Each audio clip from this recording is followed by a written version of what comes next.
Bruce Aitken on the air during his Sunday evening radio show, Hour of Love, in Hong Kong. The show has gained a large following among foreign prison inmates in the city.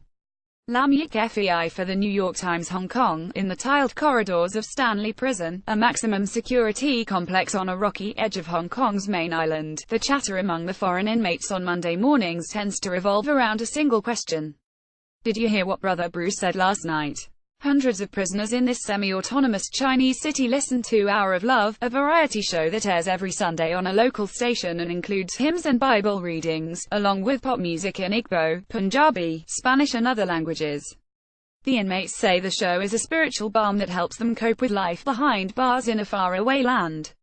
They are especially drawn to a segment where the American host, Bruce Aitken, reads from inmates' handwritten letters and plays tear-jerking voicemail messages from their parents, spouses, children and former cellmates. His program was very uplifting, said Anita Hamid, 42, a mother of 3 from Kenya who was released in February after serving 8 years and 4 months in Hong Kong for heroin trafficking.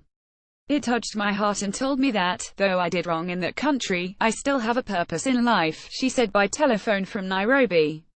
Many of the foreign prisoners in this financial hub of about 7 million people are poor men and women from Africa or Latin America who were recruited to smuggle drugs through Hong Kong International Airport, 2 volunteer prison chaplains said in interviews. As of late July, there were 1,679 foreign inmates in Hong Kong, representing about 20% of the city's overall prison population, said Laura Chan, a spokeswoman for Hong Kong's Correctional Services Department. She said that 641 were serving drug-related sentences. Inmates from mainland China are not counted as foreign prisoners. Hong Kong's criminal justice laws, which include an automatic 1-year sentence reduction for good behavior, are usually seen as generous compared with those of other countries, said Simon Young, a law professor at the University of Hong Kong. However, case reviews from 2012 to 2016 resulted in further reductions beyond those for good behavior for only one of the 846 prisoners with fixed-term sentences of 10 years or longer, government data show. Those figures do not apply to life sentences. Mr. Aitken, 72, said that he regarded Hour of Love as both a service for the inmates and a means of encouraging the authorities to consider granting more early releases for long-term prisoners in general. Mr. Aitken assisting at Mass at a church in Pat Heng, in the New Territories of Hong Kong. Mr. Aitken said he had immersed himself in the city's Roman Catholic community as a way of feeding a spiritual hunger. Lam Yik Fei for the New York Times. I believe in mercy over justice, he said recently over lunch. A stack of inmates' letters sat beside his sandwich. Mr. Aitken said a typical drug trafficking sentence in Hong Kong was 20 years, reduced to 13 years with a guilty plea. He added that some inmates were married couples who were held in separate prisons without visitation rights. Mr. Aitken said that he empathized with his incarcerated listeners for an obvious reason. He, too, has served time. If there are sinners and saints, I'm much more a sinner, that's for sure, he said with a gentle laugh. Mr. Aitken grew up in New Jersey and moved to Vietnam in 1969, not as a soldier, but for a banking job with American Express. He later moved to Hong Kong, he said, to work as a money launderer. For much of the 1970s and 1980s, he ferried cash around Asia. He wrote in a memoir that was published this year, The Cleaner, the true story of one of the world's most successful money launderers. Some of his clients were marijuana smugglers. In 1989, he was arrested in Thailand and sent to Nevada on money laundering and drug trafficking charges that carried a maximum total sentence of 40 years. He was sentenced to 5 years and served less than 1 as part of a plea bargain. After completing unsupervised parole in Hong Kong, Mr. Aitken said, he immersed himself in the city's Roman Catholic community as a way of feeding a spiritual hunger.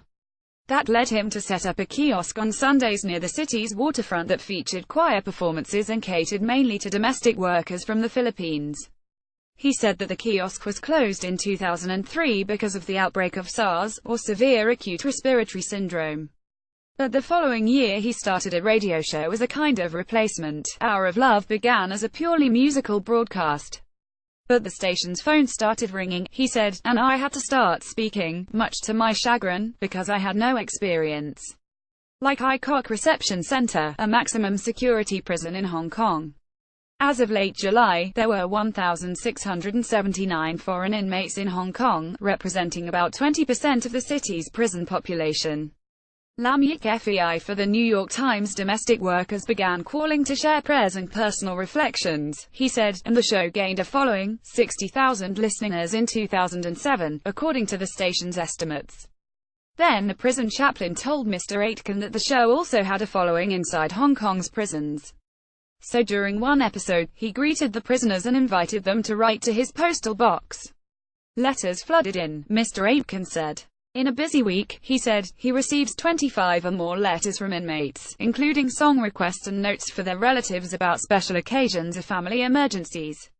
Many offer shout-outs to cellmates and effusive praise for the show's host. "We all love you, Brother Bruce," an inmate named Alahaji wrote in a letter last month.